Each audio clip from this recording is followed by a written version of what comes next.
बच्चों को दुआएं, बड़ों को सलाम। फ़िज़ा है मेरा नाम। यू वॉचिंग मॉर्निंग विद फ़िज़ा। हर वक्त इंसान का मूड अच्छा नहीं होता। आपको पता है, कभी किसी से आपकी लड़ाई हो जाती है, कभी किसी के साथ आपकी बदतमीज़ी, कोई आपका लहजा कभी कोई ख़राब कर देता है, कभी कोई आप किसी का लहजा ख़राब कर देते हैं, कभी किसी का मूड ख़राब कर देते हैं।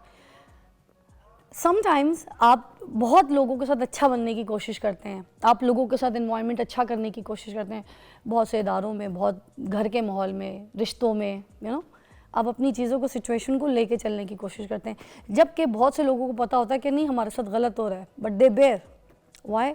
कुछ लोग रिश्ता बचाने के लिए, कुछ लोग काम की जगह पे लोगों के काम को, एटमॉस्फेयर को, लोगों की नौकरियों को, लोगों के रिस्क को बचाने के लिए, कुछ ना कुछ सिचुएशनल आप किसी ना किसी के लिए भला कर रहे होते हैं। मगर वो जो इंसान भला कर रहा होता है ना, मैं आपको बताती हूँ, अब फिर वही सोशल मीडिया पे बात घूमती है, अल्लाह बख्शे, मेरी अम्मी कहती थी अल्लाह बख्शे। भाई अल्लाह बख्शे मैं अपनी अम्मी के लिए कहती हूँ, आई डोंट केयर। आपके भी वालिदैन अगर हयात नहीं है और अगर आप अपने वालिदैन के लिए इस तरह के नाम लेते हैं कि अल्लाह बख्शे मेरे वालिद, अल्लाह बख्शे मेरी दादी, अल्लाह बख्शे मेरी अम्मी, तो उसमें कोई बुरी बात नहीं है, क्योंकि अल्लाह के पास हैं। तो मैं ये लफ्ज़ यूज़ करती हूँ और मुझे मुझे मुझे मेरे लफ्ज़ के साथ चढ़ी हुई, बात के साथ चढ़ी हुई।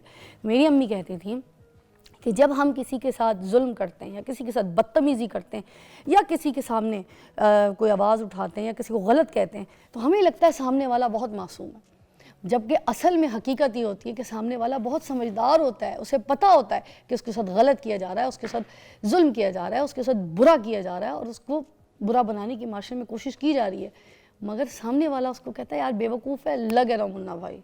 तो आप ये याद रखिएगा, जब आप किसी सामने वाले के साथ बदतमीज़ी करें या किसी के साथ बुरा करें, तो सामने वाला मासूम नहीं है बल्कि समझदार है, सामने वाला बेवकूफ़ नहीं है बल्कि समझदार है। खैर, ये छोटी सी बात थी, उसके बाद हम अपने टॉपिक की तरफ चलते हैं। आज जो हमारा टॉपिक है वो ये है कि औरत ही क्यों पिसती है माशरे में, औरत के साथ ही क्यों बुरा होता है सोसाइटी में, औरत कमज़ोर क्यों कहलाई जाती है, हर बात पे उसको कहा जाता है औरत कमज़ोर है, औरत मासूम है, औरत तो बेचारी है। क्या औरत वाकई बेचारी है? इस पे हम बात करेंगे। हमारे पास बड़ी समझदार खातून मौजूद हैं जो कि मुझे लगता है इस बात से बिल्कुल एग्री नहीं करेंगी कि औरत मासूम है और औरत बेचारी। औरत इस पर बिल्कुल एग्री नहीं करेंगी, क्योंकि मेरे पास मौजूद हैं नबिहा अली ख़ान, साइकोलॉजिस्ट। अस्सलाम वालेकुम। वालेकुम अस्सलाम। कैसी हैं फ़िज़ा? ठीक ठाक। कैसी है? मैं भी ठीक हूँ, आप सुनाएं। अल्लाह का शुक्र नबिहा। तो आप भी ये देखें कितना मज़े का टॉपिक है और मैं कहती हूँ टॉपिक रख लिया है। हाँ, है ना। तो ये औरत क्या वाकई कमज़ोर है माशरे में, जिसको बेचारी कहा जाता है, क्या वो वाकई बेचारी जो है वो औरत ही है? देखिए, एक तरफ डिबेट चलती है कि 95% ख़वातीन जो हैं वो जाहिल हैं, उनको समझ नहीं है। एक तरफ अगर आप इंटरनेशनल जो है वो रिसर्च देख लें तो वहाँ पर आपको जो है वो ये चीज़ मिलती है कि 90% ख़वातीन जानती ही नहीं कि उनका हक़ क्या है, उन्हें अपना हक़ कैसे लेना है। और जब 10% ख़वातीन सिर्फ अपने हक़ की बात करती हैं तो वो माशरा एक खातून को कबूल नहीं करता। अच्छा। डिटर्मिनेंट औरत को कबूल नहीं करता, एक जो है वो बाशऊर औरत को कबूल नहीं करता, क्योंकि मर्द की डोमिनेंट पर्सनैलिटी ऐसी होती है कि वो जिस माशरे में हम जी रहे हैं वहाँ पे अगर कोई खातून ज़्यादा पढ़ लिख जाती है, किसी बड़े ओहदे पर बैठ जाती है, तो वो ये अक्सर मर्दों से बर्दाश्त नहीं होती चीज़, बात बर्दाश्त नहीं होती। अब बात बर्दाश्त की है, देखें माशरा बर्दाश्त पे चलता है। औरत ना तो कभी जो है वो कमज़ोर थी, ना कभी होगी और ना उसे होना चाहिए। अगर कहीं औरत कमज़ोर है तो यहाँ औरत ही की गलती है। अब आप कहेंगी ये कैसे? मतलब कसूरवार औरत है? हाँ, वही कसूरवार है, क्योंकि वो क्यों कमज़ोर है? उसे क्यों नहीं पता कि उसके राइट्स क्या हैं? उसे क्यों नहीं पता कि उसके इख्तियारात क्या हैं? उसे क्यों एहसास नहीं कि उसे कहाँ बोलना है और कहाँ चुप रहना है? जिस दिन एक खातून ने ये समझ लिया कि उसे कितना बोलना है, कहाँ बोलना है और कहाँ खामोश रहना है, आप यकीन करें ये जो आपकी पिसती हुई औरत है ये एक बहादुर औरत में कन्वर्ट हो जाएगी। मैं दलेर औरतों को मानती हूँ। मैं कहती हूँ औरत जो है ना वो एक दलेरी का नाम है। मर्द के साथ ही दलेरी का लफ्ज़ नहीं लगता, औरत के साथ भी दलेरी का लफ्ज़ लगता है। और अच्छा। दलेर औरतें, यस, दलेर औरतें जिन्होंने अपने ऊपर बहुत कुछ सहा होता है, अपने हर तरह के दौर से वो गुजरी होती हैं। मर्द तो इतना बर्दाश्त ही नहीं कर सकता जितना औरत बर्दाश्त करती है, जितने हालात से गुजरती है। बर्दाश्त का जो एक पहलू लेवल है वो है। ज़्यादा है, वो लेवल भी बहुत ज़्यादा लेवल ज़्यादा है। वैसे आप कॉल्स कर सकते हैं, आप प्रोग्राम में शामिल हो सकते हैं, जहाँ पे जो नबिया बात कर रही हैं आप भी नबिया का साथ दे सकते हैं। मेरे सवालों के जवाब में आप भी शामिल हो सकते हैं कि क्या औरत वाकई कमज़ोर है, क्या औरत वाकई कसूरवार है, क्या वाकई बेचारी है। और जो औरत अपने आप को ऐसा समझती है, कोई ऐसे डिप्रेशन में है, कोई ऐसी टेंशन, तो आज नबिया जो है वो सबको ही गाइड करेंगी कि औरत की वैल्यू क्या है, औरत का मुकाम। वैसे नो डाउट नबिया की बात जो है वो बिल्कुल दुरुस्त है, क्योंकि हमारे इस्लाम में भी औरत को बड़ा पावरफुल किया गया है, मगर उसके बावजूद आज की औरत बेचारी क्यों है। अच्छा, ये कसूरवार की बात करी थी आप, मुझे ये जवाब दीजिएगा कि वाकई हर बात का, किसी भी चीज़ का, सिचुएशन का कसूरवार औरत को क्यों ठहराया जाता है? क्योंकि वो सबसे ज़्यादा आपको जो है वो हल्का महसूस होता है ना कि ये औरत ज़्यादा से ज़्यादा क्या कर लेगी, थोड़ा सा चीख लेगी, बोल लेगी, नाराज़ हो जाएगी, उसके बाद उसका मूड फिर से दोबारा से वैसा ही हो जाएगा। एक्सट्रीम लेवल नहीं है औरत का। औरत का एक्सट्रीम लेवल सिर्फ उसकी जो है वो एक्सट्रीम बदतमीज़ी हो सकती है, इससे ज़्यादा वो जहरियत पे नहीं उतर सकती। वो एक मर्द को जो है वो चले बहुत ज़्यादा होगा तो शाउट करने के बाद धक्का दे देगी या कोई छोटी मोटी जो है वो हाथापाई हो जाएगी। इसके अलावा मर्द के साथ मुकाबला करने के लिए औरत को कमज़ोर समझा जाता है। बेसिकली हमारा माशरा ना मर्द और औरत से बना है। एक मर्द है एक तरफ औरतें हैं। अब जब माशरा तश्कील पाता है तो सिर्फ मर्दों से नहीं, सिर्फ औरतों से नहीं, मर्द और औरत से बना है। तो वहाँ पर जो कमज़ोर तरीन कैपेसिटी आती है वो औरत की आती है कि ये इमोशनल बहुत ज़्यादा है। देखिए, एक औरत जो है ना वो थोड़ी सी कोई प्रॉब्लम होती है तो वो बहुत ज़्यादा उसको फ़ील कर लेती है, बहुत आंसू आ जाते हैं आंखों में, रोने की वाली जो है वो सिचुएशन हो जाती है। लेकिन एक मर्द जो है ना उसकी सिचुएशन ऐसी नहीं होती। मर्द जो है वो वहाँ पर उसको जो है वो बड़े तरीके से फेस कर रहा होता है। अगर वो औरत से लड़ भी रहा होता है तो उसकी आंखों में कोई ऐसी चीज़ नहीं होती, कबाहत नहीं होती, कोई जो है वो एहसास नहीं होता, कोई जज्बा नहीं होता। बस उसे ये पता होता है कि ये मेरा गुस्सा है और मैंने ये गुस्सा जो है वो इस औरत पे निकालना है। लेकिन औरत की इमोशंस काम कर रही होती हैं।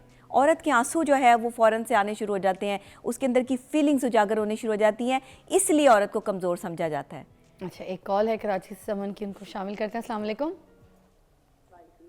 कैसी हैं आप? जज़ाकल्लाह, ठीक। आप बताइए क्या पूछना चाहेंगी? नबिहा हमारे साथ मौजूद हैं। आज का टॉपिक है कि औरत पहले तो कमज़ोर आपके क्यों है। प्रोग्राम पहले तो मैं आपके प्रोग्राम की तारीफ करना चाहूंगी। आपका प्रोग्राम बहुत अच्छा है। अब मैं आपका प्रोग्राम बहुत शौक से देखती हूँ। आपके प्रोग्राम से मुझे बहुत ज्यादा इन्फॉर्मेशन मिलती है और आपका आज का ड्रेस बहुत प्यारा है और आपके इयररिंग भी बहुत प्यारे हैं और मुझे भी ना आपके ड्रेस का गिफ्ट चाहिए।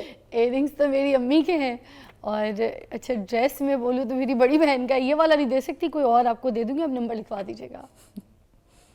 चलिए ठीक है, मुझे भिजवा दीजिएगा फिर। सॉरी, मैंने कहा मुझ तक पहुंच जाना चाहिए कि ड्रेस बहुत प्यारा लग रहा है। ऐसा गिफ्ट थैंक चाहिए यू। मुझे। ये वाला नहीं दूंगी, मगर कोई और आपको मैं, आप मुझे नंबर लिखवा दीजिएगा, ठीक है। और कोई सवाल करना चाहेंगी नबिया से हमारे टॉपिक के हिसाब से? कोई हमारे प्रोग्राम में शामिल होना वो चाहेंगी? सारी नहीं, वो सारी हमारी बता रही है, हमें इन्फॉर्मेशन बता रही है, बहुत अच्छी बातें कर रही है, सारी इन्फॉर्मेशन दे रही है हमें, हमें सुन रही है, बहुत अच्छी इन्फॉर्मेशन दे रही है हमें। Thank you so much, thank you. अच्छा जी, हम बात कर रहे थे औरतों की। तो ये जो घर में भी माहौल होता है उसमें भी बेटा और बेटी को अगर देखा जाए तो बेटे को बड़ी तरजीह दे रहे होते हैं, हमारे कल्चर का हिस्सा है, और बेटी को दबाया जा रहा होता है। चाहे पसंद की शादी करना चाहे, बाहर जॉब करना चाहे, मज़ीद पढ़ना चाहे, तो उसको पेरेंट्स जो है इतनी सपोर्ट नहीं कर रहे होते। उसको पहले ही जो है ना, यार इसको तो आगे जाना है, शादी करनी है, किसी के घर जाना है, क्या करोगी इतना पढ़ के, क्या, हर तरीके से उसको मासूम बेचारी यही करके कि भाई तुमने अभी से स्टार्ट ही उसको जो है ना दबा दबा के रखा जाता है। असल में बेटे growth को ही तो ऐसी हो बाहर रही है। भेज Growth भेज ही- के हाँ। पैसे से तालीम ग्रोथ ही दिलवाई ऐसी जा हो रही है ना कि एक बच्ची को जो है वो आप परवरिश एक अलग अंदाज में कर रहे हैं। ख़ानदान में एक बेटा जो है वो किसी और अंदाज में पल रहा है। बेटा होने पे खुशी मनाई जा रही है, मिठाइयाँ आ रही हैं, लोगों में मिठाइयाँ तकसीम हो रही हैं, और बेटी के पैदा होने पर आपको वो खुशी नहीं हो रही। बिल्कुल नबिया। मुझे याद है कि जब मैं पैदा हुई थी तो मेरी अम्मी बताती हैं कि मेरे बाबा ने जो है वो मिठाइयाँ बांटी थी। मैं अपने घर की सबसे पहली बेटी हूँ, तो हमारे ख़ानदान में ये रिवाज नहीं है कि बेटा पैदा होने पर जो है वो मिठाई बांटी जाएगी तो जाके जो है वो खुशी का इजहार किया जाएगा। उन्होंने मेरे पैदा होने पर इतनी मिठाइयाँ बांटी थी कि पूरे ख़ानदान में, हॉस्पिटल में, हर जगह पर जो है वो मिठाइयाँ बंट रही थी कि मेरे घर में बेटी पैदा हुई है। तो मतलब मैंने अपने घर में ये माहौल जो है वो देखा है, अपनी वालदा से ये चीज़ें जो है वो सुनी हैं।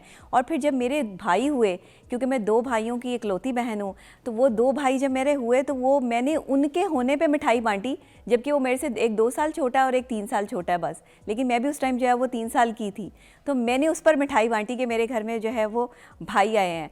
तो ये मतलब मुझे शुरू से ही भाइयों का बहुत शौक़ था कि मेरे भाई हों और 2 हों, यही जो है वो क्रेज़ था बचपन से। वाओ। अब एक औरत जो है ना, उसको अगर आप बहन भाई जब परवरिश पाते हैं ना, दोनों को इक्वल लेवल पे रखना चाहिए।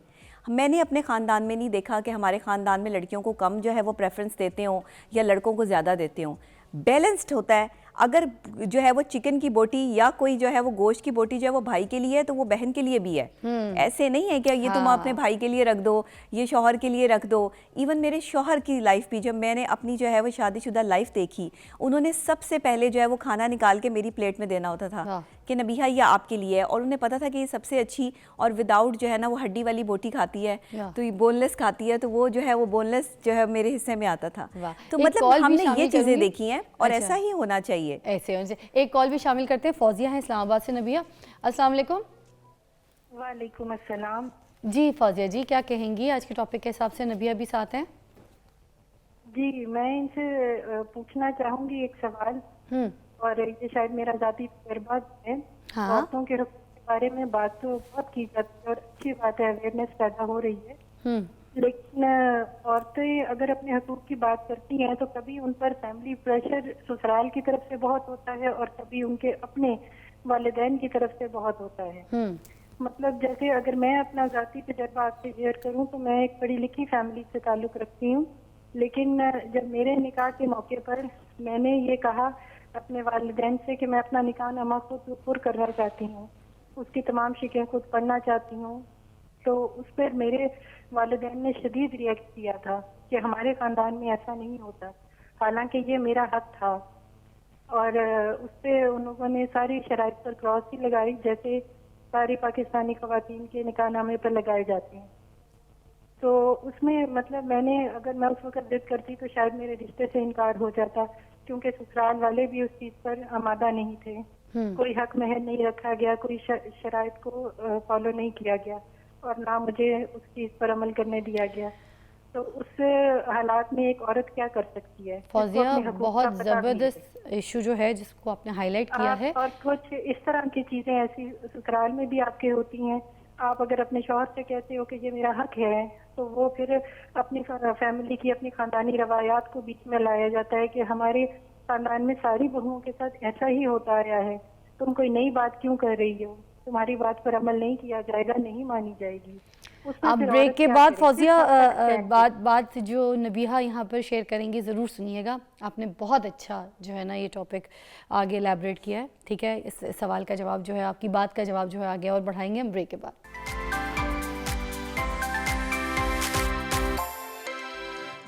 जी वेलकम बैक। आज का टॉपिक है कि औरत इतनी कमज़ोर क्यों है, औरत इतनी परेशान क्यों है, औरत को बेचारी क्यों बनाया जाता है, माशरे में क्यों, सोसाइटी में उसको बेचारा कहा जाता है। अब हमें कॉल करके हमारे प्रोग्राम में शामिल हो सकते हैं और इस टॉपिक को एलैबोरेट कर सकते हैं। नबीहा से मैं पूछना चाहूँगी, फौजिया की कॉल थी, वो कह रही थी कि आप बल्कि एलैबोरेट कीजिए जिस तरीके से आप बात कर रही थी। देखिए, फौजिया ने जो कॉल की है उसने कहा है कि मतलब अगर हम माँ के घर में या बाप के घर में हैं तो बाप और माँ कह रहे हैं कि तुम अपनी मर्ज़ी से जो है वो जो निकाह में एक औरत को इख्तियार दिया जाता है कि अगर ये साथ नहीं रह सकते तो खुला भी ले सकती है, अलग भी हो सकती हैं, और फिर जो आपका हक महर होता है वो लड़की अपनी मर्ज़ी से जो है वो लिखवाने के हवाले से बात कर रही थी कि मैं अपनी मर्ज़ी से लिखवाना चाह रही थी, लेकिन मेरे वालिदैन ने कहा कि नहीं, हमारे ख़ानदान में ऐसा नहीं होता।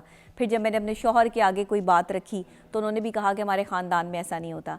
देखिए, ये दौर ना तब्दील हो गया है। यहाँ पे ना पढ़ी लिखी लड़कियाँ हैं, वो दौर नहीं रहा अब कि आप किसी लड़की को ये कह सके कि ये तुम नहीं कर सकती। अगर वो करना चाहती है तो उसको बात करने का मौका दीजिए। अगर आप वालिद हैं, अगर आप शौहर हैं, तो कम से कम उसकी सुन लें। आपके ख़ानदान में क्या होता है क्या नहीं होता वो एक अलग चीज़ है, लेकिन हो सकता है कि कुछ नया करके आप कोई तारीख़ रकम कर सकें, आप ख़वातीन की जो है वो हकूक़ की बात कर सकें। आज तक औरत को पाकिस्तान में हकूक़ नहीं मिल सके। सबसे बड़ा अलमदार जो है वो हमारा अपना मज़हब है, इस्लाम औरत के हकूक़ दे रहा है, और आज तक हमने इस चीज़ को समझा ही नहीं। जहाँ ज़िंदा दरगोर कर देते थे, बेटियों की कोई इज़्ज़त नहीं थी, औरत की कोई रिस्पेक्ट नहीं थी, वहाँ मेरे आकाए दो जहाँ हज़रत मोहम्मद मुस्तफ़ा सल्लल्लाहु अलैहि वसल्लम ने आकर ये साबित किया, उन्होंने अमलन बताया कि एक औरत की ताज़ीम और इज़्ज़त क्या है।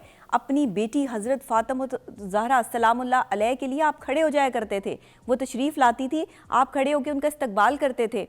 और इससे बड़ी बात और क्या है? हम क्यों नहीं देखते कि हमारी बेटियों की क्या इज्जत है, हमारी बीवियों की क्या इज्जत है? औरत को आपने दबा के रखा हुआ है, औरत आपके पाँव की जूती नहीं है। डिजिटल दौर है, तालीम किस तरफ पहुंच गई है, किस लिहाज से अब देखें दिमाग पढ़ाया वही जा का रहा वही है, है। क्वालिफिकेशंस का बिल्कुल एक हाँ। सिस्टम ही डिफरेंट हो गया है। मैं जब फराल को भी पढ़ाने बैठती हूँ मुझे हर चीज़ बहुत डिफरेंट लगती है, उसके बावजूद आज की औरत को बोला जा रहा है कि भाई ये नहीं कर सकती, हमारे ख़ानदान में ये इजाज़त नहीं है, भाई यूँ नहीं हो सकता, हमारे घर की कभी किसी औरत ने ये काम नहीं किया, ऐसे बात नहीं की है, ये इस तरह से ये तब दिस इज। देखिए, अगर हक महर एक औरत अपनी जो है वो सेफ्टी के लिए लिखवाना चाह रही है तो उसमें क्या मुज़ायका क्या है? और ये तो वैसे इसमें भी क्या प्रॉब्लम ऑप्शन है हमारे पास ऑप्शन है। निकाहनामा में। अगर वो कोई जो है वो चाह रही है कि उसकी फॉर सेफ्टी जो है वो उसके पास कोई श्योरिटी हो, तो इसमें तो कोई हर्ज ही नहीं है। ये तो बड़ी अच्छी आज बात है। हमारी ज़्यादातर प्रॉब्लम्स जो हैं वो इस वजह से हैं कि औरत अपनी मर्जी से जो है वो हक महर नहीं लिखवा सकती। वही आज की औरत जब भी कोई शादी करे, किसी की बेटी शादी करे, तो मेक श्योर कि जो निकाहनामा में आपके पास जितने भी ऑप्शंस हैं उन सबको आप अवेल करें। यही आपकी जो है ना, मुझे लगता है ताकत है, मगर वो ताकत हम खुद छोड़ देते हैं, घर वाले छोड़ देते हैं। शामिल करेंगे कॉल आफ्ताब की। अस्सलाम वालेकुम आफ्ताब। जी अस्सलाम वालेकुम, क्या कहेंगे आफ्ताब आज के टॉपिक पे? मैडम, मैं ये कहना चाहूंगा कि जो भारत जो है, इसके बारे में आपका आवाज नहीं आ रही, थोड़ा ऊंचा बोलिएगा पास आके। मैंने कहा जो आपका प्रोग्राम चल रहा है, औरत कमजोर वगैरह, हमको इतना क्यों समझा जाता है इस मामले में? जी तो मैं ये कहूँगा कि जो राना इकबाल का शेर है कि ये पैगाम दे गई है मुझे बाद सुबह जाही कि खुदी के आरिफों का है मुकाम बादशाही। इकबाल कि का शेर। औरत अपने आप को समझे कि मैं क्या हूँ, ठीक है?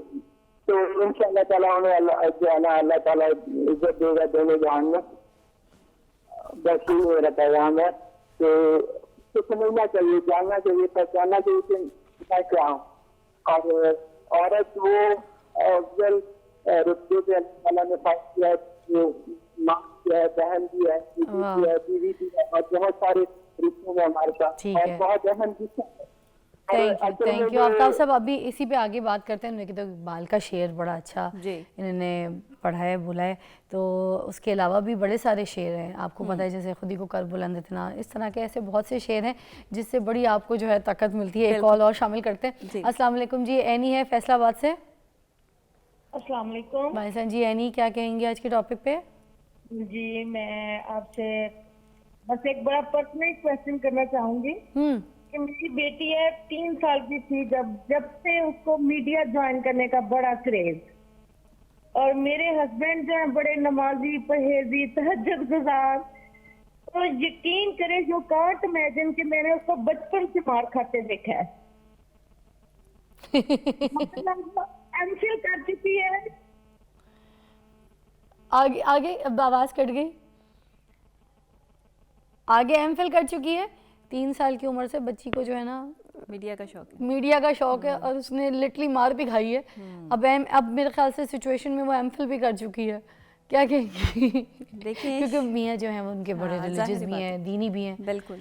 देखिए, कुछ होती हैं आपकी सकाफ़ती और माशरती और ख़ानदानी इक़्तिदार, जिसको क्रॉस करने के लिए जो है वो कोई भी मर्द इजाज़त नहीं देता। आपकी एक सोच डेवलप हो चुकी है कि शायद मीडिया में काम करने वाली ख़वातीन सारी गलत होती हैं। ऐसा नहीं है। मैं एक ऐसे ख़ानदान से हूँ, जिस खान पठान फैमिली से हूँ, जहाँ की ख़वातीन बाहर नहीं जाती। मैंने बड़ी इज़्ज़त से मीडिया में काम किया, अपनी शनाख्त बनाई। आप एक अच्छी जो है वो पढ़ी लिखी फैमिली से आपका ताल्लुक है। हम आप लखनऊ मीडिया में आई। फैमिली से, तो हम तो वही ट्रेनें ना। छोड़ देते हैं। आप में वही ना, हमने आप कभी आई, मीडिया का आपने ख्वाब नहीं काम देखा। किया, आपने शनाख्त बनाई। देखिए, ये बंदे अच्छा, के ना अपने ऊपर डिपेंड करता एक है। और चीज़, फिरदौस जमाल साहब की आपने जी। सुनी होगी। जी, बिल्कुल सुनी। ठीक है, उसके बारे में आप क्या कहेंगी?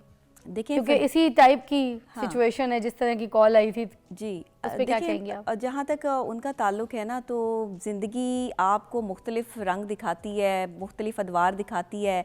आपके पास कोई श्योरिटी नहीं है कि आपकी शादी कितना अरसा निभनी है और कितने अरसे बाद टूट जानी है। ये आपकी बर्दाश्त पे है। आज आप बर्दाश्त ना करें तो कल आपकी शादी जो है वो कायम ही नहीं रहेगी।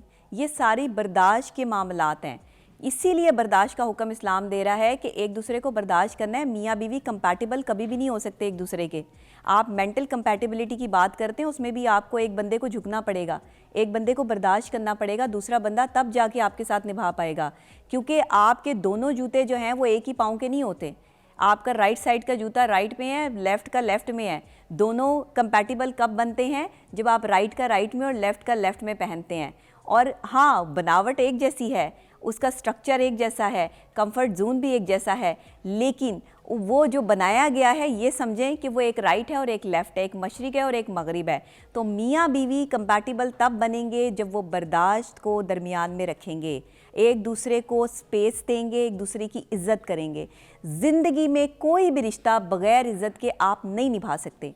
दुनिया का हर रिश्ता जो है, और ख़ास तौर पे मियाँ बीवी का रिश्ता इज़्ज़त पर है, इज़्ज़त पे कायम हुआ है। आप जितनी एक दूसरे की इज़्ज़त करेंगे, मोहब्बत उतनी बढ़ती जाएगी। बीवी के हकूक़ क्यों हैं कुरान पाक में? शौहर के हकूक़ क्यों हैं? एहतराम क्यों है? मियाँ बीवी गाड़ी के दो पहिए हैं, एक अतात के साथ है, एक वफ़ादारी के साथ है। क्या बात है नबिया। एक कॉल शामिल करेंगे। अस्सलाम वालेकुम जी। वालेकुम अस्सलाम। फिजा कैसी हैं आप? ठीक ठाक। क्या नाम है आपका? मेरा नाम सामिया है। सामिया फैसलाबाद से। कैसी हैं? तो जी, सबसे पहले मैं आपके प्रोग्राम में आपको मुबारकबाद देना चाहूँगी फिजा, जिस तरह से आप अच्छे अच्छे टॉपिक्स को उजागर करती हैं, और हमेशा जो है वो मैंने आपको देखा है कि आपने एक लॉजिकल टॉपिक पे जो है वो गुफ्तगू की है। और आज जिस मेहमान को आपने बुलाया है माशाल्लाह से, डॉक्टर नबीहा, ये वैसे ही मेरी फेवरेट हैं। वाह। इन्होंने हमेशा माशाल्लाह से जो है वो एक बावकार तरीके से जो है वो खवातीन के लिए जो एक लंबरदार बनी है, उनके हकूक़ के लिए जो उन पे जब बात करती हैं बहुत ही लॉजिकली बात करती हैं। तो आज के लिए जो है वो दोनों खवातीन को मेरी तरफ से हैट्स ऑफ, और आपके टॉपिक के लिए भी जो है वो मैं थोड़ी सी गुफ्तगू करना चाहूँगी जी। मुझे जो है वो प्रोफेशनल लाइफ। आवाज़ ब्रेक हो रही है जी। मुझे जो है जी मुझे जो है आवाज़ ब्रेक हो गई थी। मुझे जो है मुझे जो अपने 20 साल प्रोफेशनल लाइफ में मैंने देखा है कि खवातीन जितनी मर्जी कोशिश कर लें, पाकिस्तान का जो कल्चर है हमारा, ये मेल डोमिनेट ही रहेगा। आप जितना मर्जी कोशिश करें अपने आप को मनवाने की, आप स्किल बेस पे मनवा लें, आप टैलेंट बेस पे मनवा लें, आप अपनी एजुकेशन बेस पे मनवा लें, लेकिन जो मेल डोमिनेट सोसाइटी है ये आपको किसी सूरत आगे बढ़ने नहीं देगी। आप यकीन करें कि मैंने कोशिश की प्रोफेशनल लाइफ में, अल्हम्दुलिल्लाह जितना बावकार तरीके से अपनी प्रोफेशनल लाइफ जो है वो गुजारी, लेकिन इसके बावजूद आपका जो कल्चर है और उस कल्चर में खास तौर पे आपके रिलेटिव, आपका अपना सबसे पहले जो पर्सनल हल्का होता है ना, वो रिलेशन, पर्सनल रिलेशन जो है ना, वो सबसे पहले आ जाते हैं। तो वहाँ पे मुझे बहुत सारे जो है वो हर्डल्स फेस करने पड़े। नो डाउट, डेफिनेटली फिजा आपको भी मैं जो है वो अपनी प्रोफेशनल लाइफ में देखती हूँ, मैं डॉक्टर नबीहा को भी देखती हूँ कि माशाल्लाह से कितना स्ट्रांगली उन्होंने जो है वो आगे स्टेप फॉरवर्ड लिया है अपनी प्रोफेशनल लाइफ को लेके। लेकिन अब बिलाखिर मेरे लिए रास्ता क्या बचा, यानी मैं अपनी सिर्फ बात ये बताना चाहूंगी कि बीइंग अ वुमन, जब आपने अपनी स्किल बेस पे भी अपने आप को मनवा लिया, आपने अपनी जो है वो टैलेंट बेस पे भी अपने आप को मनवा लिया, लेकिन जहाँ पे बात आती है हमारे मेल हजरात की, और वो बात करते हैं कि जी या तो सोसाइटी में ये चल सकती है या मैं चल सकता हूँ, ठीक है ना, कोई भी ले ले, उसमें मैं समझ गई। मैं आपकी बात को आगे, मेरी जान, मैं आपकी बात को आगे इलेबोरेट करवाती हूँ। आप सुनिएगा प्रोग्राम में। क्या करना पड़ता है बिलाखिर। ठीक है, आप हमारे साथ ये सुनिएगा, अभी इस बात को एलेबरेट करता है। अच्छा, आपकी जो बात थी वो ऑलमोस्ट कुछ हद तक ठीक है, मगर एक जगह जो है वो मुझे आपकी बात से थोड़ा सा इख्तलाफ है कि आपने कहा मेल डोमिनेटिंग सोसाइटी है, यहाँ पर सब वही होता है जो मर्द चाहता है, मगर मुझे लगता है कभी ऐसी भी सिचुएशन होती है कि जहाँ पर मर्द सही होता है, औरत गलत होती है। कुछ सिचुएशन में औरत सही होती है, मर्द गलत होता है। मुझे लगता है ऊपर नीचे ये सिचुएशन चलती रहती है। कुछ जगह औरत भी गलत रेस में लग जाती है कि मैंने मर्द से मुकाबला करना है, तो ये सिचुएशन भी तो है, कहीं पे मर्द का मुकाबला नहीं और कहीं पे औरत का मुकाबला नहीं। ब्रेक के बाद बात करेंगे इस पर।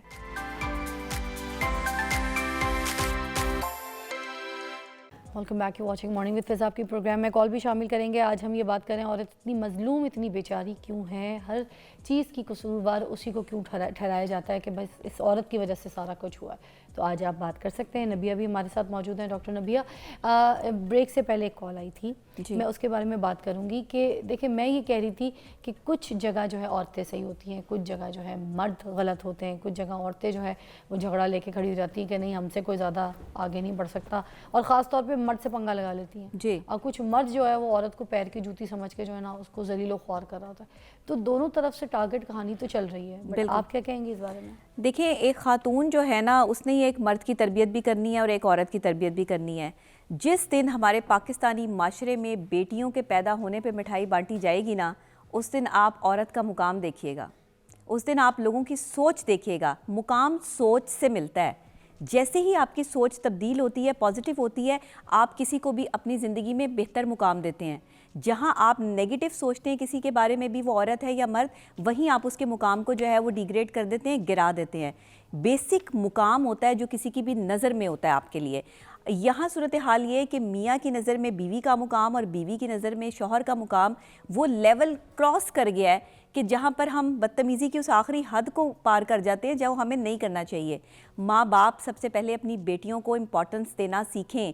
आपकी बेटियाँ ही आपके बुढ़ापे का सहारा है, आपके बेटे बुढ़ापे का सहारा नहीं है। अच्छा, हमारे माशरे में अगर लड़की की शादी नहीं हो रही, अच्छा रिश्ता नहीं आ रहा और उसकी उम्र निकल गई है शादी की और वो घर बैठी है, तब भी उसको कसूरवार ठहराया जा रहा होता है और घर वालों का रवैया उसके साथ टोटली चेंज हो जाता है। आप क्या कहेंगे ऐसी घर बैठी लड़की के लिए जिसका रिश्ता नहीं आया है, जिसकी शादी नहीं हुई? देखिए, इसमें उस बेचारी लड़की का तो कोई कसूर नहीं है कि जिसका रिश्ता नहीं आ रहा या जिसका रिश्ता नहीं हो रहा, या कोई ऐसे सर्कमस्टांसेस हैं, चीज़ें हैं जो उस लड़की के जो है वो लेवल को नहीं मैच कर रही हैं।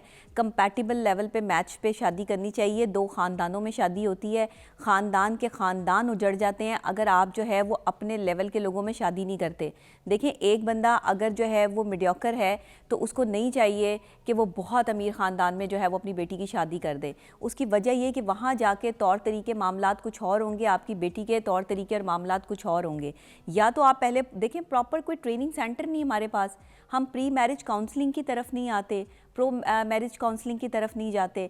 जब तक हम प्री मैरिज काउंसलिंग नहीं करेंगे, शादी से पहले बच्चियों को और बच्चों को ये नहीं समझाया जाएगा कि शादीशुदा लाइफ गुजारने के अच्छे असूल क्या हैं, एक शौहर बन के आपको कंफर्ट जोन कैसे मिल सकता है, एक बीवी बन के आप जो है वो एक अच्छा घर कैसे बसा सकती हैं, जब तक ये एलिमेंट सामने नहीं आएंगे तब तक आप दुनिया का जितना मर्जी कोशिश कर लें, आप इस रिश्ते को नहीं निभा सकते। क्योंकि देखें, अब हमारे पास बड़े तो है रहे नहीं, अब जो बड़े थे वो या तो बेचारे जो है वो इस दुनिया से रुखसत हो गए, या फिर बड़े इतने बूढ़े हो चुके हैं कि शायद अब उनके पास इतनी समझ बूझ उस तरह नहीं है कि, और हम उनकी बात भी नहीं सुनना चाहते, उनके पास बैठना भी नहीं चाहते, तो फिर कौन समझाएगा। अगर लोग माहिर एहसासियात होते तो हम जैसे माहिर नफ्सियात की ज़रूरत ही ना पड़ती आपके माशरे में। अच्छा, लड़की को पसंद की शादी तो दूर, पसंद का इजहार करना भी उनके लिए बहुत मुश्किल हो जाता है। ऐसे ही है। तो ये कब तक जुल्म चलेगा हमारे माशरे में, कब तक ये बात चलेगी? मगर इस पे एक पहले कॉल ले लेते हैं, फिर बात करते हैं। अस्सलाम वालेकुम। अस्सलाम वालेकुम जी, कौन बोल रही हैं? मिसेस उस्मान बात कर रही हूँ। मिस उस्मान जी, क्या कहेंगी? मेरी फेवरेट होस्ट है फिजा जी। थैंक यू, शुक्रिया। मुझे बहुत पसंद है। मैंने कल भी आपको कॉल की थी। Thank you. आपकी तबीयत ख़राब है? आपकी आवाज़ थोड़ी सी बहुत डाउन सी है। वो ना मेरा गला खराब हुआ इस वजह से। बिल्कुल, आपकी आवाज़ इसलिए समझ कोई नहीं आ रही है, थोड़ा सा लाउड बोलिएगा, थोड़ा सा हिम्मत से बोलिएगा। मिसेस उस्मान, आज के टॉपिक पे क्या बात करना चाहेंगी? नबिया हमारे साथ मौजूद है, हम औरत मजलूम है इस पे बात कर रहे हैं। क्या कहेंगी, आपको लगता है आज की औरत मजलूम है, बेचारी है? कॉल कट गई है, खैर वो प्रोग्राम में आगे बात नहीं कर सकी। मुझे आप ये बता रही थी कि पसंद की शादी तो दूर, ठीक है, मगर जो पसंद है उसका भी इजहार करना औरत के लिए बड़ा मुश्किल है। बिल्कुल इस बारे में टाइम हमारे पास बिल्कुल शॉर्ट है जी। देखिए, पसंद की शादी हो या फिर माँ बाप की पसंद की शादी हो, कम से कम लड़की की रजामंदी हर चीज़ में बहुत ज़रूरी है। अगर आप एक लड़की को जो है वो रजामंदी जाहिर नहीं करेंगे तो, और या उसकी रजामंदी नहीं लेंगे, तो इस्लाम भी उसको जो है वो ये मुकाम दे रहा है, उसको ये हैसियत दे रहा है, उसको ये अथॉरिटी दे रहा है कि तुम अपनी मर्ज़ी से जो है वो शादी कर सकती हो। तो इसमें कोई ऐसा हर्ज वाली बात नहीं है, वालिदैन को जो है वो स्पेस देनी है। एक ब्रेक लेते हैं, आपको दोबारा ज्वाइन करते हैं, देखते रहिए morning with Fiza.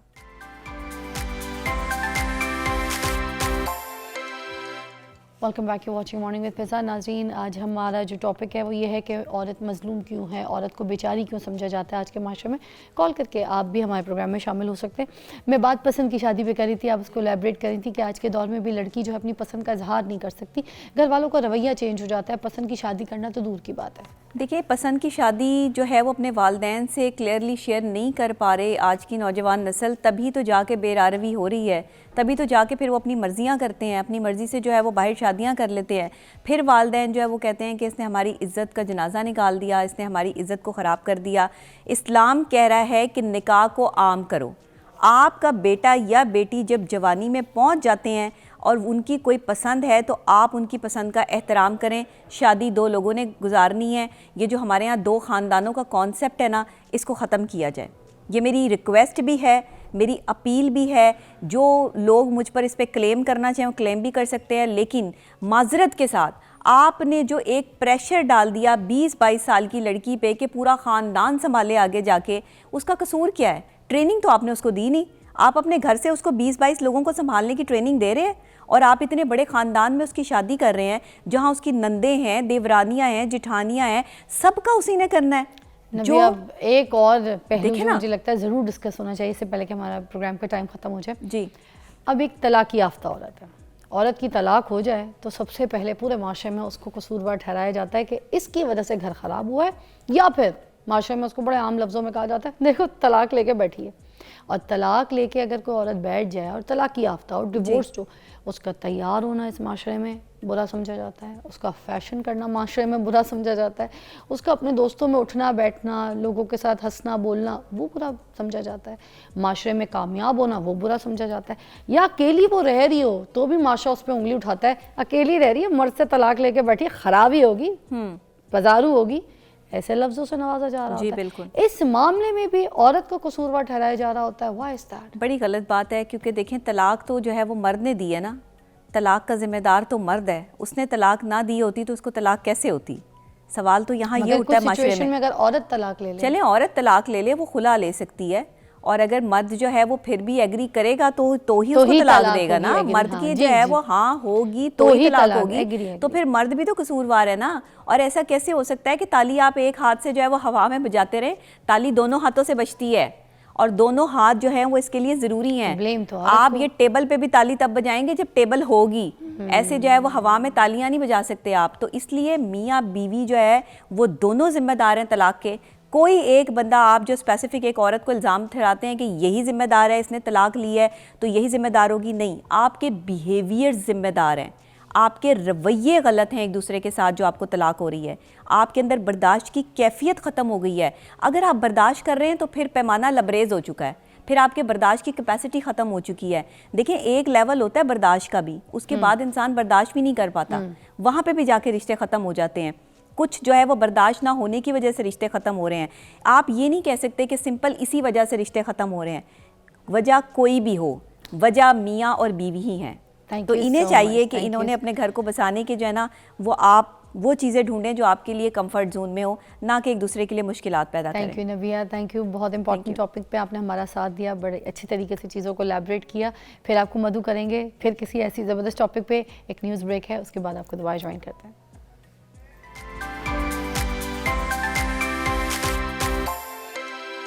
Welcome back to watching morning with Fiza. नाज़रीन, अभी मेरे पास हकीम अताउर रहमान साहब मौजूद हैं जो कि आज हमें ये बताएंगे, हमारा इलाज करेंगे। आप कॉल भी शामिल कर सकते हैं कि जो मैदे की ख़राबी है इसकी वजूहात क्या है, और इसकी वजह से जो सबसे ज़्यादा सीवियर इशू होता है वो ये होता है कि आपके मुंह में स्मेल आना शुरू हो जाती है।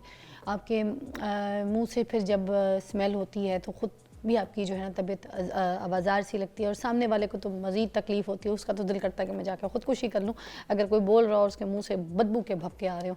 मोस्टली बहुत सारे लोग जो है इलायची का इलाज करते हैं, कुछ लोग जो है सौंफ चबाने का इलाज करते हैं, कुछ लोग आम की जो दरख्त की शाखें हैं उससे मिसवाक करते हैं। बहुत से ऐसे इलाज करने की कोशिश करते हैं जिससे जो है मुँह की बदबू जो है वो ख़त्म हो जाए, मगर बहुत से लोग इसमें कामयाब होते हैं और बहुत से लोग कामयाब नहीं होते हैं।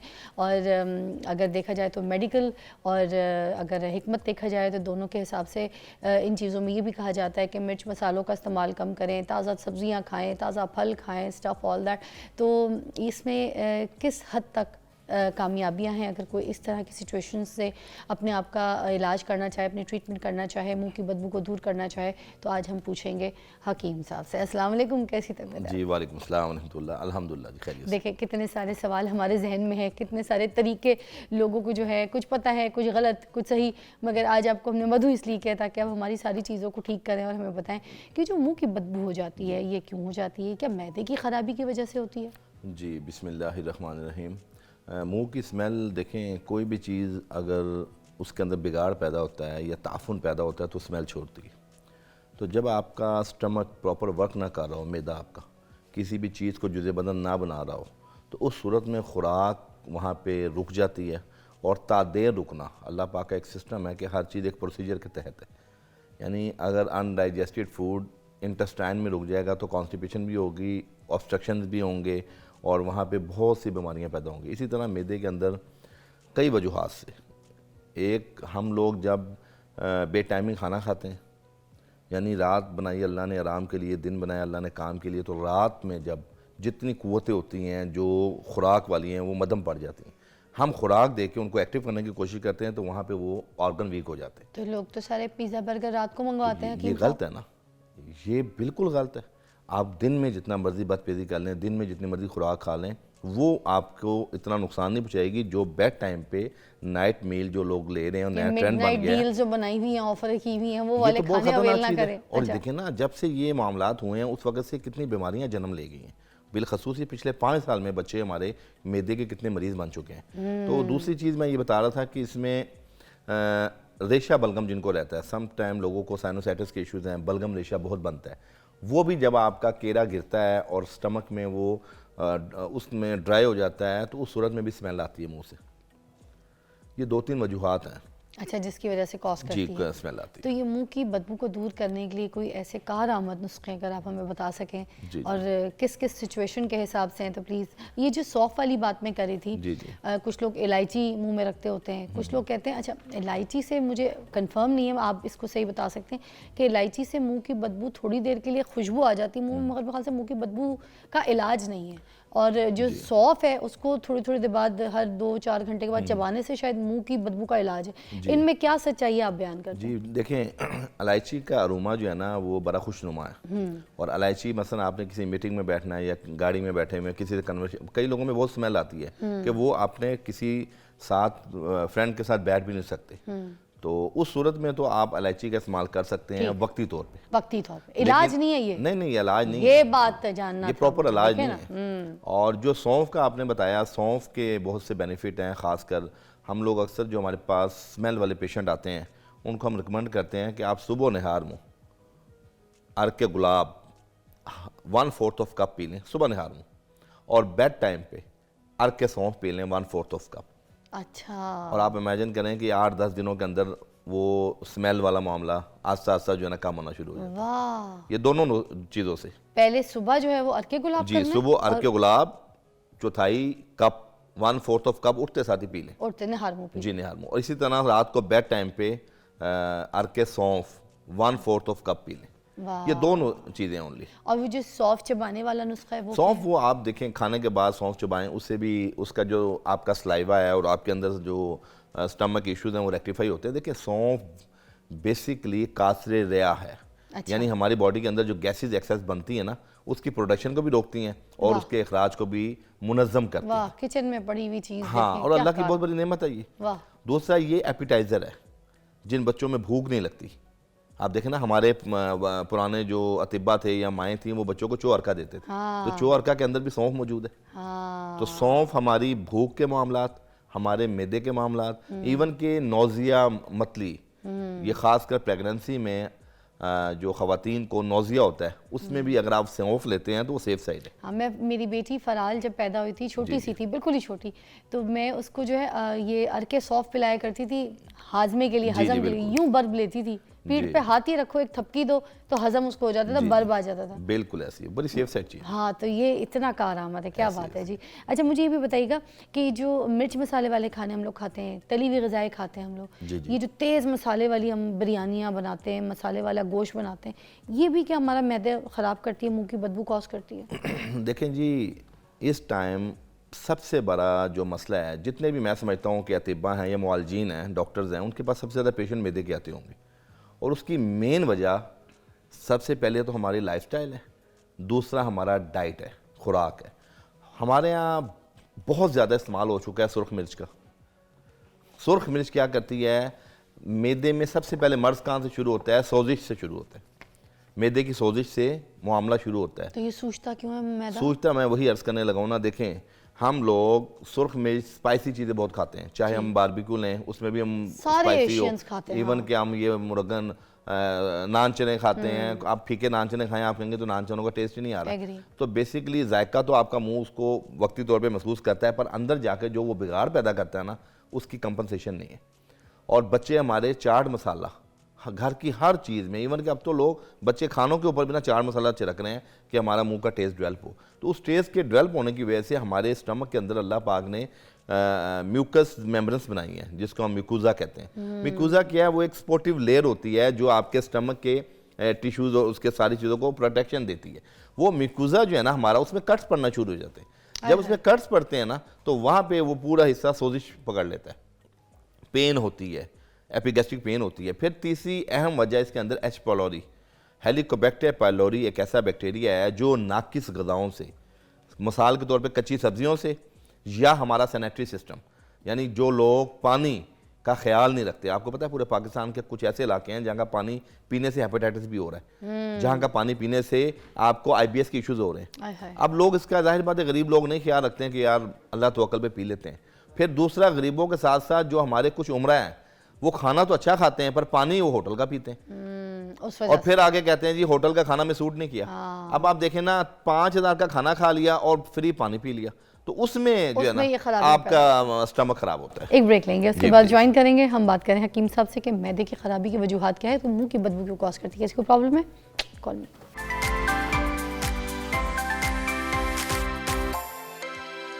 Welcome back. आज हम मैदे के ऊपर बात कर रहे हैं और मुंह की बदबू के ऊपर।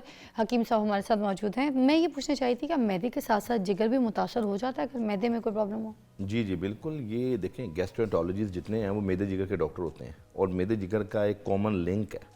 और जब बहुत ज़्यादा तदाबियत बनती है तो लीवर के जो एंजाइम होते हैं ना, जिसमें हमारा ALT, AST, अल्कलाइन फॉस्फेट, वो भी रेस कर जाते हैं। ज़रूरी नहीं कि जॉइंटस में रेस करें, मैदे की तदाबियत से भी रेस कर जाते हैं।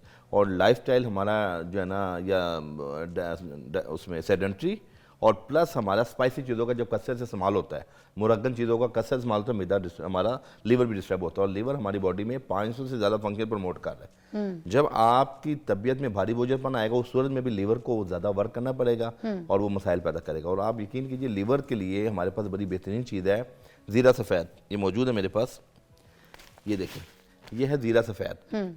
ये इतनी आला चीज़ है कि जिन लोगों को लीवर का अर्जा है, या जिनके हाथ पांव जलते हैं, या जिनके एंजाइम ज़्यादा हैं, इवन के जॉइंटस भी जिसको हुआ है, अच्छा, जो बच्चे हैं वो 1 टीस्पून 10 साल से छोटे, और जो बड़े हैं वो 1 टेबलस्पून रात को 1 गिलास पानी में भिगो दें, सुबह उसको छान के पुन के सिर्फ पानी पीना है। वाह। और आप इमेजिन करें, इतनी ज़बरदस्त चीज़ है कि दुनिया की दवाइयाँ एक तरफ, ज़ीरा सफ़ेद एक तरफ। अल्लाह पाक ने ये देखें किचन रेसिपी है। यानी जिनको भी इशू है, जिनके एंजाइम ज़्यादा रहते हैं, वो ज़ीरा सफ़ेद का इस्तेमाल करें। कुछ तो खाने में भी तो ज़्यादा इस्तेमाल करते हैं, दाल के तड़के में, सब्जी में डालते हैं, हर चीज़ में, या फिर उसको तवे के ऊपर भून के ऐसे डाल देते हैं। असल में सबसे बड़ा अलमिया ये है कि जब से ये कंपनीज मसालों वाली आई है ना, अब हमें नहीं पता कि उसमें ये कीमती चीज़ें डलती हैं या नहीं डलती। अब वो आसान तरीका ये है कि जी वो बिरयानी मसाला ये डाल लो, ये फलाना मसाला ये डालो। पहले वक्तों में इस तमाम मसाले खुद आप लेके सफाई करके और उसको आप पिसवाते थे, और खाने भी अच्छे नहीं बनते। मेरे घर तो किसी डब्बे का मसाला नहीं आता। एक कॉल शामिल करते हैं प्रोग्राम में। अस्सलाम वालेकुम सफदर साहब, चकवाल से, क्या कहेंगे? वालेकुम अस्सलाम। मैं प्रोग्राम आपको सुन रहा हूँ मैडम जी। तो ये मुझे मसला आता है लगातार, मैदा जलन करता है बहुत ज्यादा। हाँ, मैदा भी जलन करता है। जी। चले जी, आपको भी बताते हैं। हाँ, समझ गए हम। मैदे की जलन के लिए सफदर साहब, एक तो आप तली हुई चीज़ें, चिकनाई, बेकरी, फास्ट फूड बिल्कुल छोड़ दें, ठीक है, नंबर 1। नंबर 2, लुब्रिकेंट चीज़ें, सब्जियों का कसरत से इस्तेमाल करें। जितनी सब्जियां हैं वो एंटासिड प्रॉपर्टीज रखती हैं, ठीक है, टिंडे हैं, कद्दू हैं, तोरी हैं। अच्छा। तीसरे नंबर पे आप वक्फे से ठंडा दूध पिए, 1-1 घूंट दूध दिन में 5-7 बार पिए। अच्छा। हाँ। और एक नुस्खा मैं आपको अर्ज कर दूं, हल्दी, मुलट्ठी और सौंफ को हम वजन लेके एक एक छटांग पिसवा लें, आधी चम्मच सुबह, आधी चम्मच शाम। मैदे की सोजिश, मैदे की जलन, एच पॉलरी और इवन के लिवर के भी जो मसाइल हैं और जितनी इन्फ्लेमेटरी डिजीज़ है बॉडी में वो रेक्टिफाई हो जाएंगी इंशाल्लाह। वाह, तो ये जो मैदे की खराबी है उसकी वजह से मैदे की जलन ज़्यादा कॉज करती है, ये सब मिर्च मसाले और कोई कोल्ड ड्रिंक का इस्तेमाल कर लो तो उसकी वजह से हो नहीं, जाती है? ये देखें मैदे की जलन सिम्टम है। मैंने आपको अर्ज़ किया था ना, जो आपकी मेम्ब्रेन्स है ना उसमें अंदर जब कट्स बनना शुरू होते हैं उसके बाद एग्रीवेशन होती है, आप अल्सर में कन्वर्ट हो जाते ओए हैं। होए। और अल्सर जो है ना वो स्वेयर एक ऐसी बीमारी है जिसमें जख्म हो जाता है और एपिगैस्ट्रिक पेन भी हो जाती है और मरीज हर वक्त अपना हाथ अपने मैदे पे रखता है और कुछ खा नहीं सकता, वजन कम होना शुरू हो जाता है। तो ये सारी चीज़ें अगर हम शुरू में एहतियात नहीं करेंगे ना तो हमें बहुत ज़्यादा मुश्किलात में ले जाएंगे। क्या अल्सर लाइलाज होता है या ठीक हो जाता है? नहीं, अल्सर काबिल इलाज मर्ज है, लेकिन उसके अंदर हमें फास्टिंग करनी है। जैसे अल्लाह पाक ने रोज़ों का एक हमें तोहफा दिया है, अल्सर के मरीज जितने रोज़े रखेंगे, पीर का और जुमरात का जो अल्सर का मरीज रोज़ा रखेगा, दिनों में अल्सर उनका कवर होगा, क्योंकि जितना उनको फास्टिंग मिलेगी ना उतना उनका स्टमक के अंदर जख्म जो है ना मदमल होगा। सर ये सीवियर अगर हो जाए अल्सर तो खून की उल्टियां भी आना शुरू हो जाती हैं इसमें, खून क्योंकि की जख्म उल्टियों का होता है। ताल्लुक अल्सर से भी है और आपके लिवर के अंदर जो पोर्टल वेन है उसमें फेब्रोसिस बनता है। आय हाय। ये लोगों को नहीं पता होता। जब खून की उल्टी आती है तो वो समझते हैं कि जी शायद मैदे की वजह से आई है। ज़्यादातर जो ब्लड की उल्टी आती है वो लीवर की पोर्टल वेन में फेब्रोसिस होता है और जब आप गर्म चीज़ खाते हैं तो वो फटता है तो वहाँ खून की उल्टियाँ आती हैं। अच्छा, और ये मुंह की बदबू दूर करने के लिए और सौंफ और ये जो आपने और अर्के नुस्खे गुलाब बताए, अर्के गुलाब और अर्के सौंफ, ठीक है, और ये जितने भी आपने नुस्खे बताए उनमें कोई और भी ऐसे कारआमद नुस्खे जो आप बताना चाहते हैं आखिर में तो प्लीज़। जी, उसमें देखें एक हम कहवा हमेशा बताते हैं कि पुदीना, सौंफ, इलायची, वाह, ये कहवा डेली बेस पे गर्मी है या सर्दी है ये आप इस्तेमाल करें, इससे आपका पूरा जीआईटी सिस्टम ठीक रहेगा। ये पुदीना एंटीबायोटिक भी है, सौंफ जो है जीआईटी सिस्टम के लिए बेहतरीन चीज़ है और इलायची जो है आपको पता है कि रेफ्रिजरेंट है, यानी आपके दिल को भी ताकत देती है और आपके अंदर एसिडिटी को भी बनने नहीं देती। तो इन तीनों चीज़ों का कहवा बहैसियत मजमूई हर शख्स के मैदे के लिए बड़ी सूदमंद चीज़ है। आपकी बात को एलैबोरेट करते हुए, क्योंकि कुछ एक्सपीरियंस, एक चीज़ जो मैं इस्तेमाल करी हूँ बचपन से, फराल जब से पैदा हुई है और मैं हमेशा पीती हूँ, बड़ी इलायची को तोड़ के उसका दाना, छोटी इलायची के दाने, पुदीने डंडी हटा के, ठीक है, और हल्की सी बच्चों को तो खैर अजवाइन नहीं, अगर आप वेट लूज हो तो हल्का सा अजवाइन भी, बच्चों के लिए सौंफ डाल दें। एक इस तरह का कावा बना के, और काला नहीं करना पका पका के, बस उसको दम में रखना है और उसको पका के छान के पोर के, तो आप पुदीने छोड़ दें, उसके अंदर वो चबा भी लिया करें, वेट भी कम होगा, रंग भी गोरा होगा, स्किन भी खूबसूरत होगी और ऑनेस्टली रंग में ग्लो आता है। बहुत इनका कावा जो है ना, ये सही बता रहे हैं मुझे, ठीक है, ट्राई कीजिएगा। एक कॉल आई है, वो एक पूछ रहे हैं आपसे, वो जो हल्दी और सौंफ का आपने आइटम बताया था वो दोबारा बता दें। जी, हल्दी, मुलट्ठी और सौंफ, जिसको हम बादियान कहते हैं। हल्दी भी आपको पता है कि एंटीबायोटिक है, हर्बल में बेहतरीन। मुलट्ठी जो है एंटी इन्फ्लेमेटरी भी है और जीआईटी सिस्टम के लिए बड़ी आला चीज़ है और गले के लिए। और इसी तरह सौंफ, ये तीनों चीज़ों को हम वजन लेके आधी चम्मच सुबह, आधी चम्मच शाम ताज़े पानी के हमरा। वाह, बहुत शुक्रिया हकीम साहब, आपकी रहनुमाई का। बड़े अच्छे अच्छे नुस्खे होते हैं आपके और लोग आपको बड़ी दुआएं देते होंगे। Thank you for coming, thank you for coming. आपसे मिलते हैं ब्रेक के बाद। Welcome back, you watching morning with Fiza. नाज़रीन, मेरे पास एक ज़बरदस्त खूबसूरत पाकिस्तानी मॉडल हैं और बड़ी प्यारी मॉडल हैं। कोई ऐसी मॉडल नहीं है जिनको सिर्फ आप सिर्फ शूट्स पे देखते हैं या फिर उनको किसी मैगज़ीन में देखते हैं। तो ये वो मॉडल हैं जो पूरी दुनिया में पाकिस्तान का बड़ा सॉफ्ट इमेज जो है लोगों के सामने लेकर आ रही हैं। बीइंग अ मॉडल, लोगों के पास सिर्फ ये होता है ना कि शूट्स कर लें, किसी डिज़ाइनर के लिए किसी का पीआर कर लें, कोई काम कर लें, उनकी प्रोफाइल के लिए काम कर लें, बट ये जो है ये पूरे पाकिस्तान की प्रोफाइल के लिए काम कर रही हैं। तो आई लाइक इट। मेरे पास मौजूद हैं महविश भट्ट। क्या हाल है? अस्सलाम वालेकुम। वालेकुम सलाम, मैं बिल्कुल ठीक। महविश मेरी बड़ी अच्छी दोस्त हैं, पहले भी आ चुकी है मेरे पास प्रोग्राम में, नॉट हेयर, किसी और शो पे हमने बड़ी अच्छी सी गप्पे शप्पे मारी हुई हैं, बड़ा आपके बारे में एलैबोरेट किया। बट आज इस प्लेटफॉर्म से आप प्लीज़ कुछ बताइए, क्योंकि एक फ़िलिपीन में कॉन्टेस्ट हुआ है जो कि ब्यूटी पेजेंट था, मिस अर्थ कॉन्टेस्ट, जिसमें आपने पार्टिसिपेट किया, जो कि इंटरनेशनल लेवल पे आप पार्टिसिपेट करके आई हैं। इसके बारे में बताइएगा, फिर हम आपका जो पास्ट है, मेहनत है, उसके ऊपर डिस्कस करेंगे। जी जी बिल्कुल, अभी रिसेंट एक हमारा कॉन्टेस्ट हुआ है, ब्यूटी कॉन्टेस्ट, आपको पता ही, पहले हमारा नेशनल लेवल पे हुआ था, फिर आपके पास हम लोग अपने इंटरव्यूज़ वगैरह दे के गए, उसके बाद फिर हम लोग इंटरनेशनल गए और मिस अर्थ पाकिस्तान, मैं फ़िलीपींस में as a Miss Earth Pakistan गई। मुझे मौका मिला पाकिस्तान को रिप्रेजेंट करने का और मैंने अपनी तरफ से बहुत कोशिश की कि मैं जितना पाकिस्तान का सॉफ्ट इमेज क्रिएट कर सकती हूँ मैं करूँ। और क्योंकि जब हम बाहर जाते हैं तो सबसे पहला सवाल हमसे यही किया जाता है कि अब पाकिस्तान जो है वो तो बैड इमेज के लिए मशहूर है, वहाँ पे बम धमाके होते रहते हैं ये वो, और आप किस तरह से पाकिस्तान को उनका पॉजिटिव इमेज तो क्रिएट आप अपनी करेंगे। खूबसूरती का जो धमाका करके आई हैं उनके मुल्क में तो बोलेंगे तो सही बम धमाके होते हैं यार। तो सॉफ्ट इमेज जो आपने वहाँ पे प्रेजेंट जी। किया अपने काम से, अपने टैलेंट से, अपनी मॉडलिंग से, अपने कॉन्टेस्ट से, तो फिर कैसा पाया सबने आपको? बहुत अच्छा था। लिटरली अभी मैं वहाँ पे गई थी, हमारा ऑलमोस्ट 1 महीने का टूर था, हमारा स्टे था, हर चीज़ उन्हीं की तरफ से थी और ये टोटली फ्री ऑफ कॉस्ट था। और मैं अभी मेरा वहाँ पे तीसरा दिन ही था और मुझे लगा कि मेरा काम कंप्लीट हो गया, मेरा आने का जो मकसद था वो कंप्लीट हो गया। कैसे? क्योंकि वहाँ पे इतनी रिस्पेक्ट मिली, वहाँ पे इतनी सिक्योरिटी थी, जहाँ पर हम जाते थे हमारे फैंस और हर जगह miss Pakistan, Miss Earth Pakistan, Miss Earth Pakistan, और बहुत अच्छा लग रहा था। कितने ममालिक से लोगों ने शिरकत की और वहाँ पर कितने ममालिक से लोगों ने पार्टिसिपेट किया? बेसिकली वहाँ पे all over the world contestant आए हुए थे और 90 कंट्रीज से गर्ल्स आई हुई थी, और वो जो सारी गर्ल्स थी और हर कोई फेमस मॉडल था, कोई एक्टर था, और उसके बाद हर किसी ने पहले नेशनल लेवल पे अपना टाइटल लिया, उसके बाद वो गर्ल्स वहाँ पे आई। तो वहाँ पे दोस्ती हुई किसी के साथ? जी अच्छी बहुत सारी दोस्ती। सोशलाइजिंग तो आपको देखिए कितनी अच्छी मिली होगी वहाँ पे, इतनी जी, लड़कियों से मुझे- दोस्ती। जी, जहाँ वहाँ पे पहले दिन ही जैसे कि मुझे ऐसा लगा कि एक ही दिन में मैंने पूरी दुनिया देख ली, क्योंकि वहाँ पे पूरी दुनिया से लड़कियाँ आई हुई थी, हर किसी का कल्चर अलग था, हर किसी का हेरिटेज अलग था, और मुझे एक ही दिन में बहुत कुछ देखने को मिल तो गया। उनकी ग्रूमिंग, उनकी चीज़ें क्या हमारी ग्रूमिंग से डिफरेंट है? क्या वो बहुत प्रोफेशनल हैं या हम भी प्रोफेशनल हैं? इसके बारे में ज़रा बताइएगा। जी बिल्कुल, डिफरेंस तो वाकई है। मैंने वहाँ पे जाके जो फील किया, पहली चीज़ हमारी कंट्री में गर्ल्स की ग्रूमिंग नहीं करवाई जाती, जो मुझे थोड़ा सा फील हुआ। लेकिन मॉडलिंग एक्टिंग को वैसे ही नहीं अच्छा समझा जाता यहाँ पे, तो पहले ये बात कर देते हैं लड़की एक्टिंग करेगी, लड़की मॉडल बनेगी। नहीं बिल्कुल नहीं, ऐसा तो पॉसिबल शादी कर दो, शादी कर दो उसकी, ऐसे ही है। जी बिल्कुल ऐसे ही। लेकिन वहाँ पे मैंने जाके देखा कि वहाँ पे लोग अपनी बच्चियों को खुद बेचते हैं। वहाँ पे 1-1 साल 2-2 साल की प्रॉपर ट्रेनिंग और एजुकेशन लेके गर्ल्स आई हुई थी। और मुझे ऐसा लगता है वहाँ पे जाके जो मैंने फील किया कि पाकिस्तान की हर बच्ची को, इवन पूरी दुनिया से हर बच्ची को ब्यूटी पेजेंट में जाना चाहिए, क्योंकि वहाँ पे हमारी ग्रूमिंग होती है, हमारी ट्रेनिंग होती है, हमें उठना बैठना ओढ़ना पहनना खाना पीना सिखाया जाता है, इवन हमारा कॉन्फिडेंस बहुत बूस्ट होता है। तो आपको वहाँ पर किसी ने कहा किम क्या फिलिपीनी लैंग्वेज में किसी ने कुछ कहा?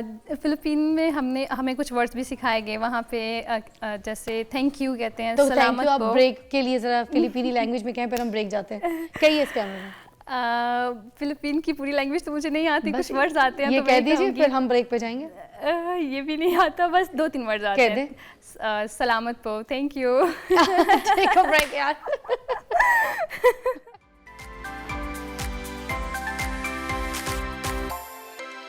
जी मैं एक सवाल करना चाहूँगी। मेरे पास जो है महविश भट्ट हैं और अभी फ़िलीपीन से कॉन्टेस्ट जो है उसमें हिस्सा लेकर आई हैं, बहुत बड़ा ब्यूटी कॉन्टेस्ट है, पेजेंट था। एक सवाल ये है कि जो रोमा माइकल हैं, she was a Pakistani model right, उन्होंने स्विमिंग कॉस्ट्यूम वाला जो कॉस्ट्यूम होता है, बॉडी कॉस्ट्यूम, वो पहन के वहाँ पे वॉक की थी, जिसकी वजह से उनको लोगों ने बहुत बुरा भला कहा, ट्रोल किया, उनको बोला कि this was not the right outfit to wear, you know, आप किसी भी कॉन्टेस्ट में। तो क्या ज़रूरी होता है किसी भी कॉन्टेस्ट में हिस्सा लेने के लिए, ब्यूटी पेजेंट्स में हिस्सा लेने के लिए, इस तरह का ड्रेस रिक्वायरमेंट में आप उनकी रिक्वायर्ड पूरी करें? Is that important? जी, किसी भी हम ब्यूटी कॉन्टेस्ट में जाते हैं, चाहे वो मिस अर्थ हो, चाहे मिस पाकिस्तान ग्लोबल हो, कुछ भी हो, मिस यूनिवर्स, मिस वर्ल्ड हो, वहाँ पे एक उन्होंने राउंड रखा होता है जिसका नाम हम बिकनी राउंड भी कह सकते हैं, या फिर pre judging face and figure round. और ये राउंड पहले मैं बताना चाहूँगी कि जजेस रखते क्यों हैं। उनका असल मकसद किसी को नंगा करना नहीं होता, किसी की बॉडी देखना नहीं होता।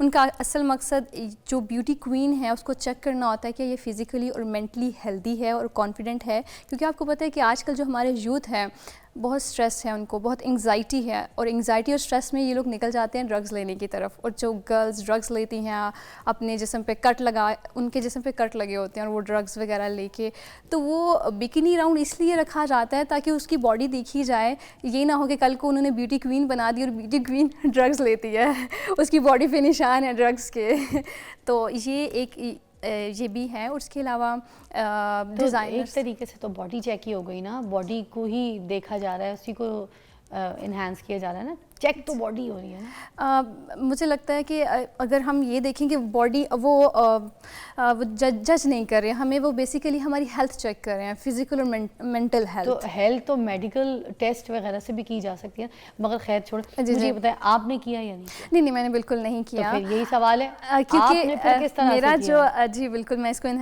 करना चाहूँगी, एलैबोरेट ज़रूर, क्योंकि जब हम लोग जाते हैं ब्यूटी कॉन्टेस्ट में, वहाँ पे मुस्लिम कंट्रीज़ के लिए अलग से मेंशन होता है कि मुस्लिम कंट्री को अलाउ है कि अपनी वो बॉडी कवर करे, उनको वो आई नो कि पूरी दुनिया में पाकिस्तानी ममालिक, इस्लामी जमहूरिया पाकिस्तान की रिस्पेक्ट है और हर तरीके के कॉन्ट्रैक्ट्स में चीज़ों में है।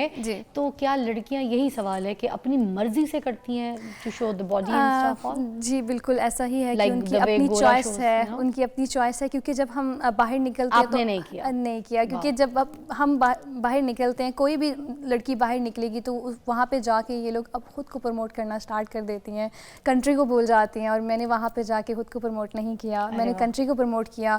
वो खुद बिकनी पहनने में मुझे कोई प्रॉब्लम नहीं है, लेकिन क्योंकि मैं एक इस्लामी कंट्री से हूँ, वहाँ पे जाके मैंने खुद को नहीं दिखा सकती, अपनी कंट्री को दिखाऊंगी, डेफिनेटली अपने कल्चर को दिखाऊंगी, अपने हेरिटेज को दिखाऊंगी।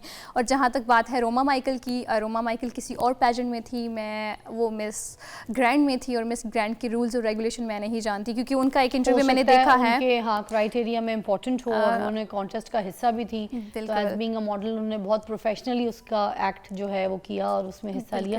देखिए ना, किसी का भी पोजीशन आपको नहीं पता किस वक्त क्या किसको कैसा टास्क दिया है, हो सकता है उन्होंने उस टास्क का हिस्सा बनने के लिए उसको किया हो। मगर खैर पाकिस्तान में क्योंकि इस चीज़ को बहुत ज़्यादा ट्रोल किया गया, उनको बोला गया कि बिकनी आउटफिट जो है she shouldn't wear and stuff all that because as a model people like her a lot, तो उनका जो है वो वाला साइड लोगों को अच्छा नहीं लगा था। इसलिए मैंने आपसे सवाल किया कि कॉन्टेस्ट में क्या it's very important to wear such clothes and you know ये सारा कुछ। एंड में कोई मैसेज देना चाहेंगी, कोई बात करना चाहेंगी जो लड़कियां ब्यूटी कॉन्टेस्ट में हिस्सा लेना चाहती हैं, ब्यूटी क्वीन बनना चाहती हैं, तो over to you, please say something. जी बिल्कुल, मैं ज़रूर मैसेज देना चाहूँगी। सबसे पहले मैं ये चाहूँगी कि हमारी पाकिस्तान में गर्ल्स की ग्रूमिंग नहीं की जाती। एजुकेशन है, यूनिवर्सिटी हर कोई जा रहा है, कॉलेज हर कोई जा रहा है, लेकिन तालीम के साथ साथ तरबियत भी बहुत ज़रूरी है। अगर आप ब्यूटी पेजेंट में आते हैं तो आपकी तरबियत ही की जाती है, आपको आपकी ग्रूमिंग होती है, आपको सिखाया जाता है, इवन आपको मोर कॉन्फिडेंट बनाया जाता है।